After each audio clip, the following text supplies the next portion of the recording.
אז בוקר טוב, אני שמח שאני אחרי מאיה, כי אחרי שפתחנו את הצ'קרות ואנחנו מרגישים בטוחים, אז גם אני מרגיש הרבה יותר בטוח. ואני שמח ותודה למיכל על ההזמנה, אני פעם שנייה פה במקום המיוחד הזה, ואני גם שמח על הנושא שהוא מכנה משותף רחב לכולנו, וגם במינגלינג פה בכיבוד דיברנו עליו. ולפני שאני מציג את עצמי ומה אני עושה, אני אשמח אם נצא פה עם שתי החלטות. אחת, שאנחנו מפסיקים להשתמש במילה שימור. כל פעם שאני שומע את המילה שימור, נזכר בסבתא שלי, זיכרונה לברכה, שהייתה שמה נפטלין בארון לשמר את הבגדים. העובדים לא רוצים שנשמר אותם, רוצים שנעצים אותם, נטפח אותם, שנדע מי הם, אני תכף אתן את זה בדוגמאות. וההחלטה השנייה שאני אשמח שנצא מפה זה שאנחנו חוזרים לימים של פעם. אנחנו שכחנו לדבר. אני מגיע למקומות, ותכף אני אציג את זה, יושבים חדר ליד חדר, בוואטסאפ, במיילים ובטלפון. גם לבריאות, אפרופו מאיה, לא יזיק אם רגע נקום, ונלך למשרד ליד ונדבר. ואני אתחיל בדוגמה פרקטית, ולא יהיו פה קומת מודלים, אתם כולכם בוגרי מודלים ותיאוריות, יהיה פה אולי טעימה קטנה, יהיה הרבה פרקטיקה. אני מלווה כבר 4 שנים את שחל, גם את הטלמטינג שלהם, גם את מערך המחירות שלהם, ובגלל הקורונה גם נכנסתי למערך השחל, לחצני מצוקה, כגיים וכו' וכו'. ובתהליך הלמידה בחודש הראשון רק למדתי את הארגון שם, ישבתי עם הטלמיטינג, התחברתי לאוזניות, שמעתי את השיחות, הצטרפתי לאנשי המחירות לבתים של הלקוחות לתהליכי המחירה, תהליך מאתגר כי הגיעה קורונה ואז היינו צריכים להעביר את המחירות למחירות טלפוניות ולא קרה כלום, אפשר למכור בטלפון, אבל אני לא רוצה לדבר על מחירות כי זה לא העניין פה. בתהליך הלמידה מה שאני גיליתי שם שלמעשה בשחל יש 2 גופים שונים, יש טלמיטינג שמבחינתו תאם ללקוח פגישה וסיים את חלקו, ויש אנשי מחירות שמסתובבים בבתי הלקוחות, ואחד לא מכיר את השני. והם גם ככה יש להם מפגשים אחת לחודש, חודשיים, ולשמחתי שם מערך שפתוח ללמידה, והחלטנו שפעם בחודש המפגשים הם לא נפרדים, אלא ביחד. הטלמיטינג יושב עם המחירות, חלק מקצועי שלהם, חלק שלי על מחירות או על דברים אחרים, ופתאום אנשים מכירים אחד את השני. פתאום אותו איש טלמיטינג שתאם עכשיו פגישה לאיש מחירות שיוצא לשטח, גם יודע למי הוא תאם ומה האופי שלו, ופתאום חשוב לו ואכפת לו גם לשמוע אחרי זה מה קרה בתהליך המחירה, נסגר, לא נסגר, מה אני יכול לעזור. מה שאני בא להגיד שבסוף זה פאזל אחד, לא משנה גודל הארגון, גודל החברה, בסוף זה פאזל אחד, צריך לנגן את אותה מנגינה, וככל שאנחנו נתחיל לדבר ונצא מהקופסה הזאת של הוואטסאפ אימיילים, ואני בדרך כלל לא מדבר על לחזור לימים של פעם, אלא דווקא כן לקדמה. במקרה הזה בואו כן נחזור לימים של פעם, כי העובדים, וגם פה הסכימו איתי כל מי שדיברתי, לא באים אלינו בגלל שכר, או לא רק בגלל שכר, ואני לא אעבור על כל הרשימה הגדולה הזאת, אבל הם באים אלינו בגלל הרבה מאוד דברים. חלק זה הגשמה עצמית שלהם, חלק זה ביטחון אישי, חלק התפתחות. אני עובד הרבה עם פורשי צה"ל, שהשלבים הראשונים שלהם בכלל, זה להיכנס רגע לעולם האזרחי. אני הייתי 22 שנה בצבא, תכף אני אציג את זה, אבל פתאום אתה יוצא לאזרחות, אחרי שבראשון לחודש נכנסה לך משכורת, ואתה לובש מדים ואתה מגלה עולם חדש, אז חלק באים בכלל להתפתחות, שלמות, 1001 סיבות. ואנחנו צריכים להבין למה הם באים אלינו ולהתחיל לגעת בהם, ותכף אני אראה לכם את זה גם בדוגמאות. חברה לתכנון פרויקטי חשמל שליוויתי, מטה, צוותי חוץ שעושים פרויקטים מאוד גדולים בבתי מלון, במגדלי יוקרה וכו' וכו' וכו'. גם בתודה מאוד גבוהה, אבי הבעלים והמנכ"ל, איש מדהים שרק פתוח ולבוא ללמוד והכל. ורצינו לקדם את העובדים שם יותר מחויבות, שתבינו זה ברמה כזאת שהתשלום שהוא יקבל על פרויקט תלוי בהאם העובד הגיש בזמן את האישורים לבזק לחברת חשמל ברמות האלה. ומה שהיה מקובל עד אז זה מודל תגמול הרגילים שאני מניח שאתם מכירים, 10%, 5%, כל עם המודל תגמול, ואני הצעתי לו רגע לעצור מהשוטף, וכולנו השוטף שוטף אותנו, ובואו רגע נלמד לעצור את השוטף הזה, ולהתחיל רגע לדבר עם האנשים, והתחלנו לקבוע פגישות אישיות, ואני רוצה לתת לכם 2 דוגמאות למה שהתכוונתי. אז למשל למדנו שאחת העובדות שלו, שיושבת במטה ואחראית על התכנונים ועל התוכניות, אישה מאוד מאוד מוכשרת, אם חד-הורית ל3 ילדים, וזה הדבר שהכי חשוב לה בעולם. אז המודל תגמול שהיא קיבלה זה שבחודש אוגוסט, היא מכוסה מכף רגל עד ראש, בכל מה שקשור לילדים שלה, מהחולצות בית ספר, דרך התיקים, דרך הציוד שלהם, זה עובדת שמה שזה עשה לה, שהיא באה מיוזמתה וביקשה מאבי האם אפשר לתת לה הרשאה על המחשב בבית, כדי שאחרי שילדים ישנים היא תוכל לקדם פרויקטים.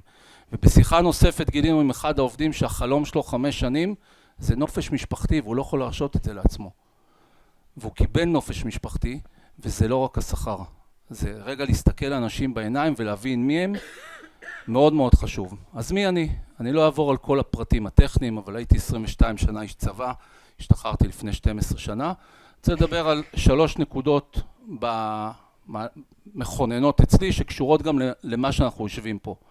אחת זה בגיל 23 יצאתי מהצבא, כי קיבלתי הצעה שלא יכולתי לסרב לה, להיות סמנכ"ל ברשת מועדוני כושר. אז היא הייתה שייכת לדיסקונט השקעות, נדבר על לפני 30 שנה בדיוק דרך אגב, ושלח אותי המנכ"ל לראיון, מתוך ידיעה שכנראה אני לא אתקבל, כי נשלחתי ליושב ראש הדירקטוריון של דיסקונט השקעות, גיל 23, התקבלתי, אבל זה לא העניין, ומצאתי את עצמי בגיל 23 מנהל 70 עובדים, מנהל תקציב מאוד מאוד גדול, בלי שום ידע עסקי, אבל עם ידע באנשים. מה שאפשר לי להעסיק מאמנים ואנשים, לא במשכורות הכי גבוהות, כי בתור מאמנים פרטיים הציעו להם הרבה יותר, ואפשר לי לשבת ולשנות שמה תכנונים ומערכות בגלל שיח עם אנשים. אז זה נקודה אחת. והנקודה השנייה שהשתחררתי מצה"ל, מצאתי את עצמי תוך שבועיים מנהל מחירות בחברה שהבעלים שלה היה מפקד שלי בצבא, ומי שמתאמן בחדר כושר, רובנו לא מעניין אותנו מה הלוגו של המכשיר, מעניין אותנו לעלות על מסילת ריצה, תקינה, שאני אוכל לראות טלוויזיה או לשמוע מוזיקה, ואת זה הבנתי מהר מאוד. ותוך 4 חודשים הצלחתי להחזיר 3 לקוחות מאוד מאוד גדולים שעזבו את החברה, ועוד פעם, הצלחתי להחזיר אותם לא בגלל הציוד, לא בגלל המסילת ריצה, לא בגלל האליפטיקה, לא בגלל המכשיר לחיצת חזה, אלא בזכות זה שהם הבינו שאני לא מוכר להם ציוד לחדרי כושר. אני נותן להם מעטפת מקצועית, אני הכתובת שלהם להתלבטויות עם לקוחות, לאיך עושים מנויים, לאיך משפרים את הדברים, בכלל לא הציוד. וזה עוד תובנה שמאוד מאוד חשוב שנבין פה, אנשים לא יבואו אלינו לא בגלל שאנחנו מוכרים ציוד או שירות, כי אז אנחנו כמו כולם. הם יבואו לנו בגלל איזה ערך מוסף שאנחנו נותנים. אני מנטור, אני יועץ עסקי, אני בטוח שתרשמו בגוגל, תקבלו אלפים. אני לא יועץ עסקי, אם אני יועץ עסקי יש מיליון כמוני. אני מוביל אנשים להצלחות, מעלה לאנשים את הביטחון העצמי, שיפור כלכלי, כל אחד הצרכים, אותם רשימת צרכים שדיברנו עליהם, אבל העניין זה לא המוצר ולא השירות. וגם בתהליכים שאני עושה היום, השתחררתי, הייתי בשני תפקידים, הייתי מנהל מחירות, מנהל פיתוח עסקי, לפני 10 שנים הקמתי את העסק שלי לייעוץ עסקי, אימוני מחירות, ייעוץ מנהלים, ייעוץ אסטרטגי, הדרכות, סדנאות. גם בתהליכים האלה, החלק האישי, דרך אגב, זה גם שינוי, אפרופו קדמה, אם בעבר, לפני 8 שנים הייתי מגיע לארגונים, אז זה היה יועץ ארגוני, יועץ שיווקי, יועץ עסקי, היום הכל מעורבב, יש ארגונים שאני בא אליהם ואני רק 20-30% יועץ עסקי, וכל השאר אני או יועץ משפחתי או יועץ ארגוני, יש לי הרבה מאוד דוגמאות כאלה, אבל הקפיצה והשינוי מגיעה עוד לפני מיתוג, מחירות, שיווק וכו' וכו' וכו' בסוויצ'ים האישיים, בתחושת המסוגלות, באומץ, בזה שנגענו בעובד בעיניים. אני מלווה בימים אלה משרד תיווך מאוד מאוד גדול, סוכנים שמסתובבים בשטח, ותוך חודש, לא כאן היא קוסם, ולא כי יש לי איזה שרביט קסמים, עשינו שם מהפך מעצם זה שעצרנו רגע, והתחלנו לטפל בכל סוכן ברמה האישית, עוד לפני כלים למחירות, קודם כל ברמה האישית. שם בחור צעיר, ילד פרק כזה, אבל זה מאוד מאוד מתאים לעולם התיווך, שחודש רק קטשנו אותו במובן החיובי ברמה האישית. ופתאום פלא הולך ומביא עסקאות מדהימות, וזה רק מהנגיעות האישיות האלה. בתפיסה שלי, כל מנהל, לא משנה מה רמתו, גם אם הוא מנהל 2 אנשים, הוא ראש מדור, או ראש מחלקה, או ראש חטיבה, לא משנה מה, הוא מנהל משאבי אנוש, בלי לפגוע כמובן באף מנהל או מנהלת משאבי אנוש. וכמו שאמרתי, הרבה פעמים השוטף שוטף אותנו, ואנחנו רצים עם העובדים לדברים, אבל רגע, צריך לעצור רגע. זמן לשיחות אישיות בכל עסק וארגון שאני מגיע, יש לוחות זמנים, תלוי בגודל הארגון. ארגונים קטנים זה פעם בחודש מדברים עם העובד, ארגונים יותר גדולים זה יכול להיות פעם בחודשיים 3, דרך אגב מי שירצה את המצגת אין בעיה, אני אשלח לכם בשמחה. אבל נוגעים רגע באנשים, ואתם מגלים מהר מאוד שאנשים מצפים לרבע שעה, חצי שעה הזאת, שאני יושב איתם לא משוב רשמי ולא על עבודה, והם יכולים להשמיע, ואני יכול להשמיע, והם פשוט מצפים לזמן איכות הזה.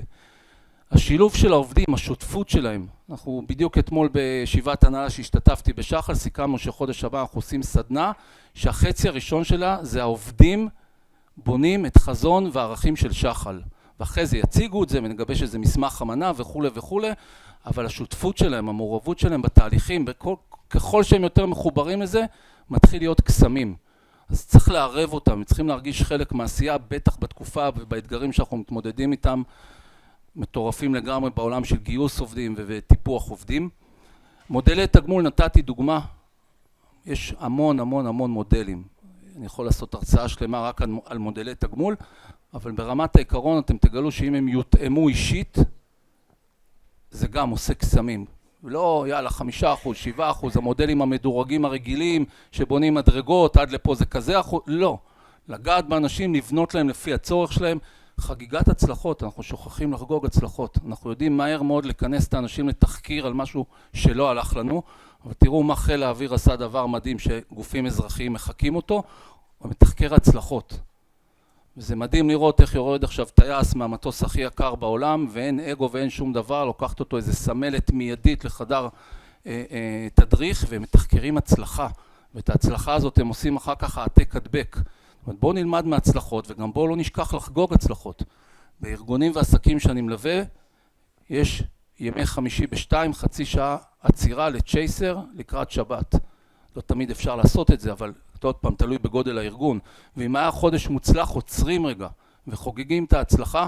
אל תשכחו לחגוג הצלחות. מאוד נוח לנו לתחקר ולהגיד למה לא הלך, אבל אתם תראו שחגיגת הצלחות זה אירוע מאוד מאוד חשוב שתורם לכל הגאוות יחידה הזאת.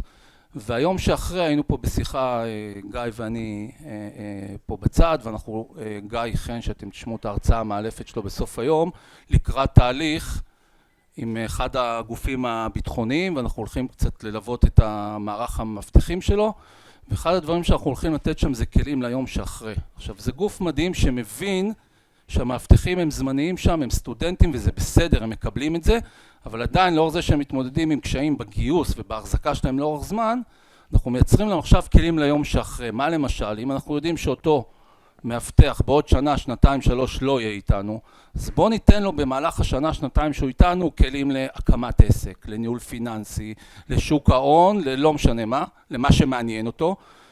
ומה שמעבר לזה אנחנו גם נותנים למשפחה שלו.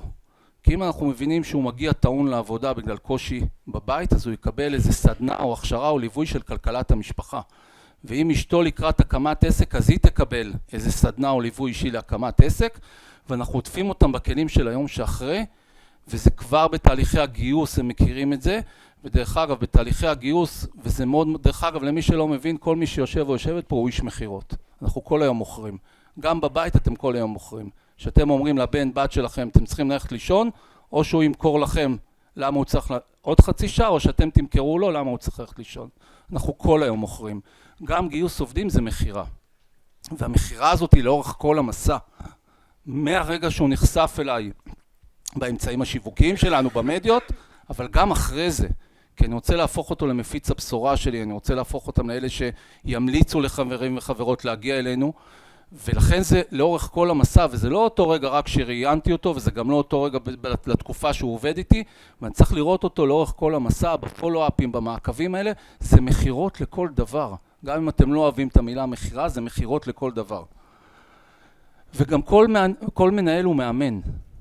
וגם פה צריך לעשות פסקי זמן ולאמן את האנשים שלנו, גם בהיבטים המנטליים, גם בהיבטים התפקודיים, גם בהיבטי חוויית השירות, במיומנויות שלו, אבל בסוף כל מנהל הוא גם מאמן, ואנחנו חייבים להטמיע את הפסקי זמן האלה שאנחנו עוצרים רגע, וזה פסקי זמן שחוזרים אלינו בגדול, ונותנים את הכלים האימוניים. נותנים את הכלים האימוניים למנהל שלנו לאמן את העובדים במישור התפיסתי, במישור הרגשי, המון יושב על המישור הרגשי, המון יושב על המישור הרגשי, והוא מאמן לכל דבר. הוא מעביר סדנאות שלמות על זה, על התפקיד של מנהל כמאמן, כי בעיניי זה אחד הכלים החשובים. דרך אגב, שאני מגיע, לפעמים אנשים מתבלבלים, אבל שאני מגיע כיועץ לארגון או לעסק קטן או גדול, אני יועץ, כשמי כן אני. בסוף בעל העסק, האחריות היא שלו.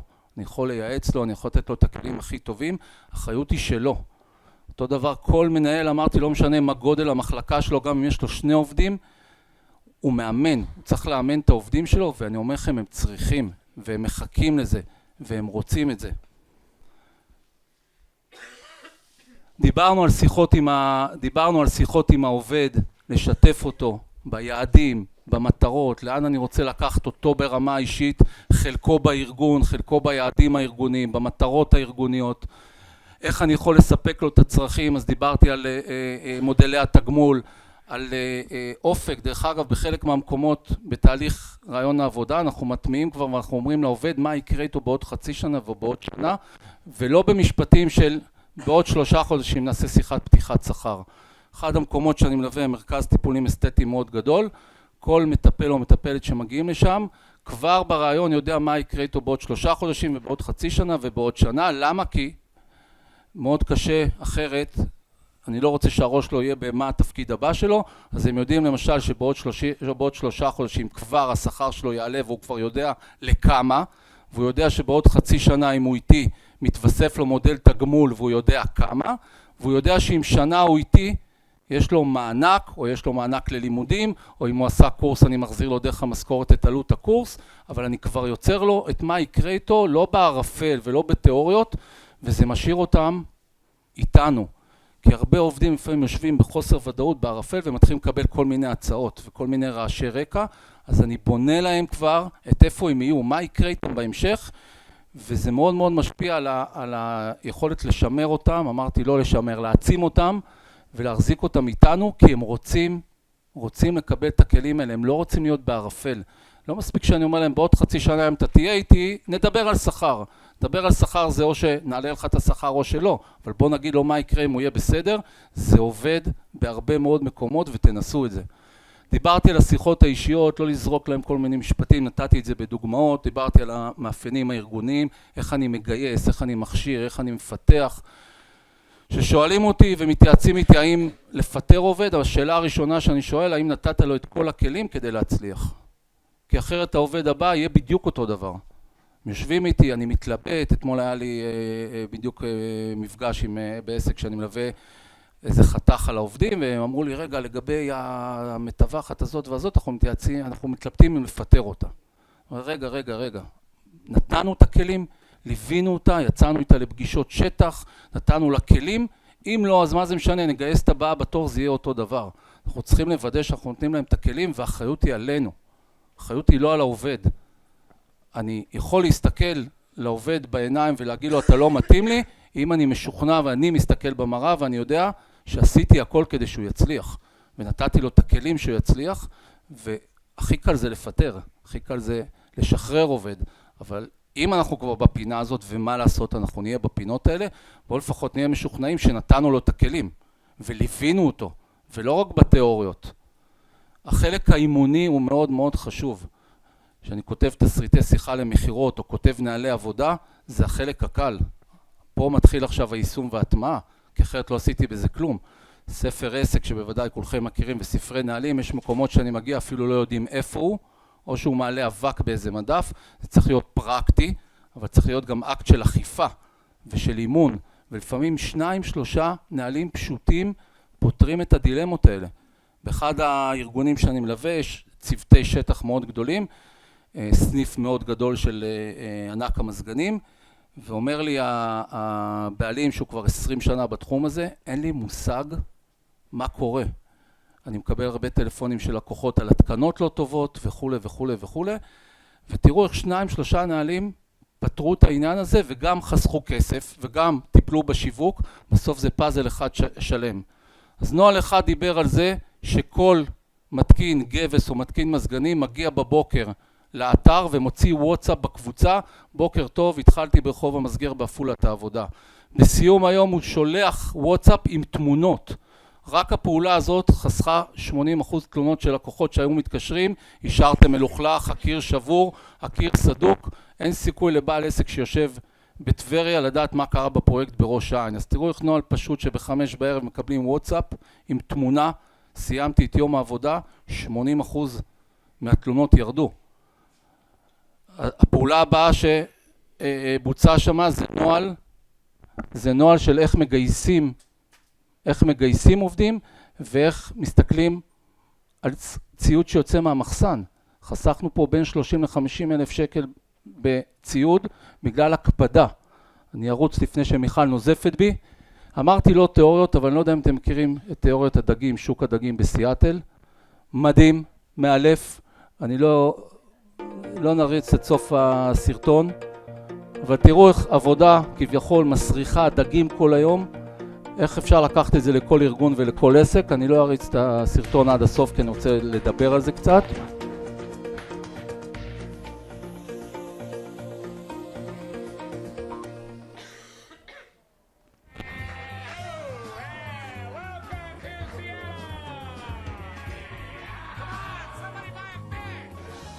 כן, כן, זה אמיתי לגמרי. תראו מדגים.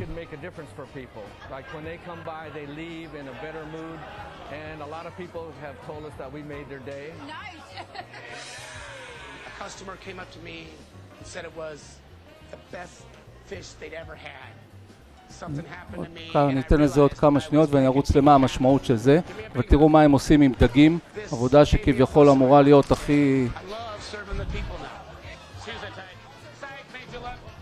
The fish philosophy is about engaging people and creating positive change in their workplaces and home lives. לוקחים מישהי מהקהל נקרא לזה, והיא מנסה לתפוס את הדגים. עושים המון פעולות, המון משחקים עם הדגים. אני ארוץ על הסרטון בגלל חוסר הזמן, אבל אני רוצה לדבר על ארבעת הכללים בתיאוריה הזאת שאפשר ליישם בכל ארגון. דבר ראשון, לשחק. בואו נהנה בעבודה שלנו. אני מבחינתי, השאיפה שלי זה שביום ראשון וביום חמישי כולם ייהנו, שלא ביום חמישי ישיר שיודד אותנו, זה היום יום חמישי כי נגמר השבוע, וביום ראשון כולנו נהיה בדיכאון. אני יכול להגיד לכם שאני כל בוקר קם בתשוקה אדירה למה שאני עושה, וביום שזה לא יקרה כנראה שאני צריך לעבור לתפקיד הבא שלי. אז קודם כל איך אני מייצר את האנרגיה, איך אני נהנה. ראיתם לעשות להם את היום דרך המשחקים. אנחנו לא עוסקים במוצר, אמרתי את זה מקודם, אנחנו מטפלים באנשים, לא במוצר, להרגיש להם טוב, שבן אדם יגיע הביתה. דרך אגב, אם עובדים שלכם ביום שישי, בקידוש למי שעושה קידוש או לא עושה, בארוחת יום שישי ידברו על הארגון ועל מה הם חווים שם, עשיתם את שלכם. שידברו עליכם, שיהיו מפיצי הבשורה, להיות מודע, דיברנו על ההקשבה, מה המסר שהוא רוצה להגיד לי, תשומת הלב, העצמה, תיאוריות הדגים, תרשמו ביוטיוב שוק הדגים בסיאטל, יש סרטון מאוד ארוך שמדבר על התיאוריה הזאת. בסוף איך אתם רוצים שהארגון שלכם ייראה? זה לגמרי בידיים שלכם. דרך אגב, כל מה שאנחנו עושים בסוף, יש משוואה מאוד ברורה. הצד אחד של המשוואה זה להגיד כל היום קשה לי, קורונה, לא קיבלתי מענקים, המדינה לא עזרה לי. והצד השני במשוואה זה למרות שקשה, למרות שלא נתנו לי, אני אצליח. הרצאה נפרדת, אין לי זמן לספר על זה, אבל בראשון לפני 27 שנה, בזמן שאנשים חגגו במסיבות הסילבסטר, אני חגגתי במחלקת קביעות. כמו שאתם רואים אותי, הייתי בלתי ניתן לזיהוי. אם אני עומד פה, כנראה שהכל בסדר, בידיים עשיתי השתלות, אבל הייתי בבחירה. והבחירה היו, נגמרו לי החיים, הלך עליי וכו', או למרות הכל אני אצא, ועל אמת משפט אמיתי מה שאני הולך להגיד עכשיו, כתוב לי בתיק הרפואי שאני לא נשמע להוראות הרופאים, כי לא נשמעתי להוראות הרופאים, כי אני בחרתי. ובסוף הדבר הבא שאתם צריכים לבחור, זה האם כולכם, העובדים, המנהלים, כולם על המגרש שחקנים, או שופטים, או קהל, או סדרנים. אני רוצה שכולם אצלכם יהיו על המגרש, שכולם יהיו מסי. לגמרי בחירה שלנו. אני אסיים, אני עומד בזמנים, בסרטון שמסכם, אני יכול לדבר על הדברים האלה עד הקידוש אם לא תעצרו אותי, אבל סרטון אחרון שמסכם למעשה את כל מה שאמרתי פה על חברה קטנה במרכאות מייקרוסופט. תראו מה קורה בכנס שלהם. אפשר להגיד משוגע, אבל אפשר גם להגיד וואו.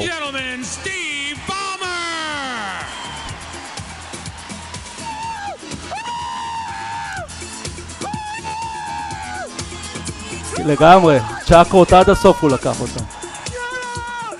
תקשיבו למשפט שהוא אומר עוד רגע. כנס עובדים, מייקרוסופט. מלא, אני אשלח לכם את המצגת. יש מלא סרטונים טובים כאלה. שימו לב תכף מה המשפט שהוא אומר אחרי שהוא מסיים להיחנק.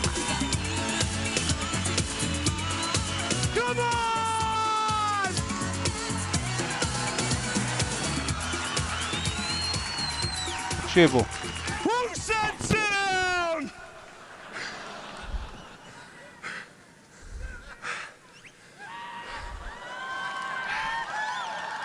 עכשיו, אין לו אוויר, אבל תראו מה הוא אומר עכשיו. I have 4 words for you.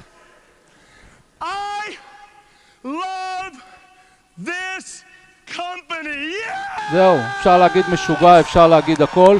לא כולם חייבים לקפוץ ולהשתגע, אבל בואו נגיע למצב שכולם אוהבים את המקום שהם נמצאים בו. לסיכום, עובד זה לא טופס 101, הוא לא כרטיס מגנטי, הוא בן אדם. בואו לא נשכח את זה. אנחנו מטפלים באנשים, אנחנו לא מטפלים במספר תעודת זהות, לא בטופס 101, לא בכרטיס עובד ולא במחשב. ואם שם אנחנו נהיה, עם כל האתגרים, תזכרו את המשוואה, אנחנו נהיה במקום טוב. תודה רבה לכם.